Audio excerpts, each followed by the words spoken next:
এখন পর্যন্ত ভোটের যে মাঠ, এখন পর্যন্ত আলহামদুলিল্লাহ আমাদের কাছে কিছু ঘটনা, যেমন আচরণবিধি কেন্দ্রিক অথবা আমাদের মধ্যে ভুল বোঝাবুঝি, কিছু সংক্ষিপ্ত হয়তো বিষয় ছাড়া এখন পর্যন্ত নির্বাচনের মাঠ খুবই পজিটিভ। প্রার্থীরা একে অপরকে দেখা মাত্র বুকে জড়িয়ে ধরা, কথা বলা, এরপরে কমিটমেন্ট দেওয়া যে আমি যদি বিজয়ী নাও হই, আমি যে বিজয়ী হবে তাকে সহযোগিতা করবো। আলটিমেটলি যারা আছে তাদের মাঝেই তো বিজয়ী হবে। আমাদের দিক থেকেও আমি মনে করি আমাদের দিক থেকেও একই কথা থাকবে, যেই বিজয়ী আসুক, আমরা দীর্ঘদিন আন্দোলন সংগ্রামের পরে আজকের এখানে দাঁড়িয়েছি।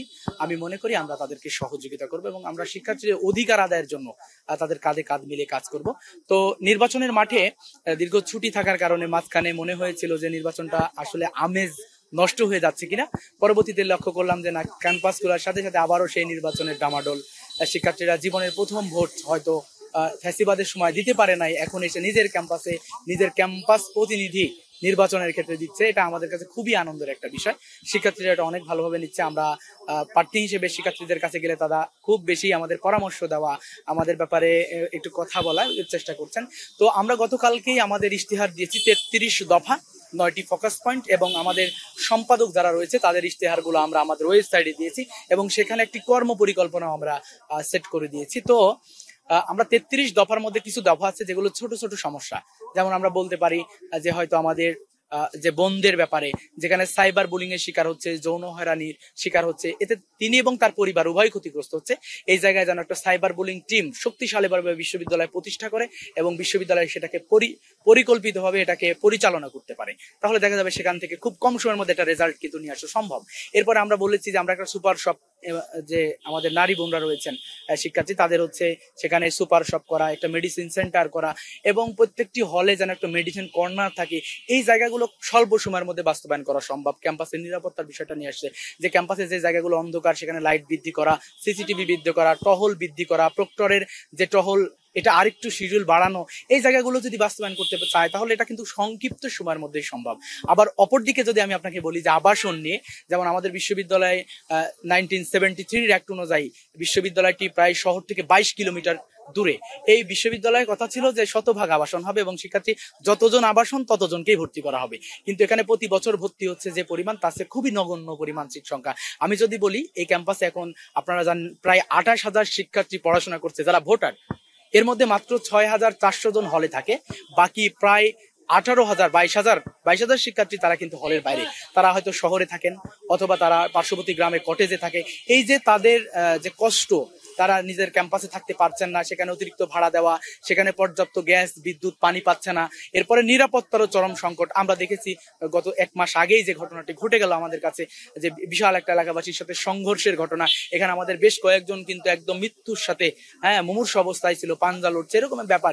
তো এই জায়গাগুলো আমার মনে হয় যে চাইলে নিরাপদ করা যায়। তবে আবাসনের ব্যাপারে আমরা 2টা জায়গা নিশ্চিত করার জন্য বলছি, যে হলগুলোতে এখন এক্সটেনশন করে এখনই শিক্ষার্থী ভাই বোনদেরকে রাখার সুযোগ আছে, এক্সটেনশন করুক, প্রয়োজনে টিন শেড প্রকল্প বাস্তবায়ন করুক, হাফ বিল্ডিং করে সেই জায়গাগুলোকে নিরাপদে যারা বাইরে আছে আমাদের ক্যাম্পাসের ভিতরে নিয়ে আসা হোক। এর বাইরে দীর্ঘমেয়াদী প্ল্যান হতে পারে 1 বছর, 1.5 বছর, 2 বছর। অনেক ক্যাম্পাস কিন্তু অনেক কিছু পেয়েছে।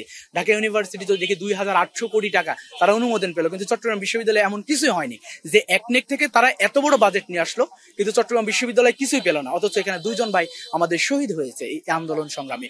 তো এখানে যদি বিশ্ববিদ্যালয় প্রশাসন মনে করতো তাদের যোগ্যতা দক্ষতার জায়গা স্পষ্ট করতে পারতো, তাহলে অন্তত 2 থেকে 5টি হলের কার্যক্রম কিন্তু শুরু করতে পারতো।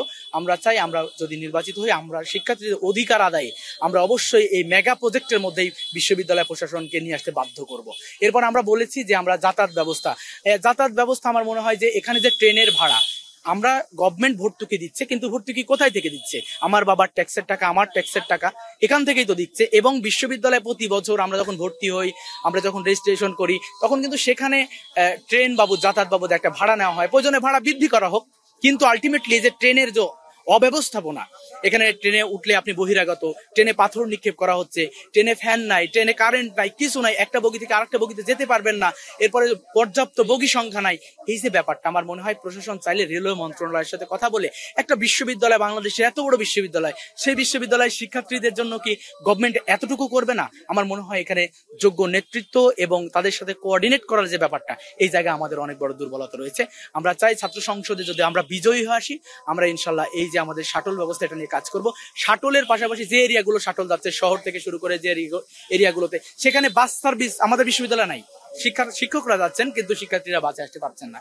তো এই জায়গায় যেন বাস সার্ভিসটা নিশ্চিত করা হয়, আমরা এটা সর্বাত্মক ভাবে আমরা চেষ্টা করবো। আমাদের পার্শ্ববর্তী যে জায়গাগুলোতে আসলে বাস নাই সেই জায়গাগুলোতে, উপজেলাগুলোতে বাসের ব্যবস্থা করা, এই জায়গাগুলো নিয়ে আমরা কাজ করার চেষ্টা করব।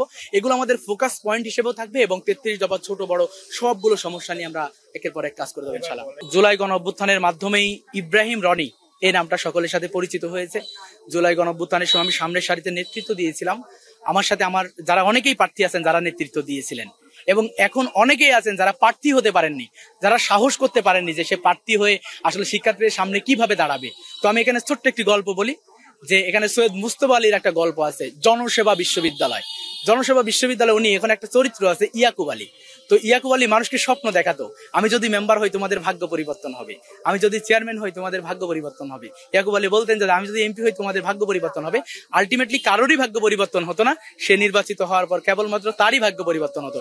তো আলহামদুলিল্লাহ আমি জুলাই অভ্যুত্থান পরবর্তী আজকে 1 বছর 3 মাস 4 দিন চলছে। আমার মনে হয় বাংলাদেশের সকল গোয়েন্দা সংস্থা, সকল সংগঠন সবকিছু যদি এক জায়গায় হয়, আমার ব্যাপারে অসতেতর একটি প্রমাণও নিয়ে আসতে পারবে না। আমি আমার সংগঠন কোনো টেন্ডারবাজি, কোনো চাঁদাবাজি, কোনো অনৈতিক কর্মকাণ্ডের সাথে ইসলামী ছাত্র শিবির কোনোভাবেই জড়িত নয়, বরং শিক্ষার্থীদের অধিকার আদায় সবসময় পাশে ছিল। আমি মনে করি আমার সংগঠনের একজন সামান্য নগণ্য কর্মী হিসেবে আমি আমার ভাই, আমার বোন শিক্ষার্থীদের কাছে আমি যাওয়ার চেষ্টা করেছি। আমার ভাই এবং বোনেরা যদি আমাকে যোগ্য মনে করে, আমি মনে করি অন্যান্য প্রার্থীদের সাথে যাচাই বাছাই করে আমাকে যদি মনে করে যোগ্য, আমি তাদের রায়টা দিতে পারি।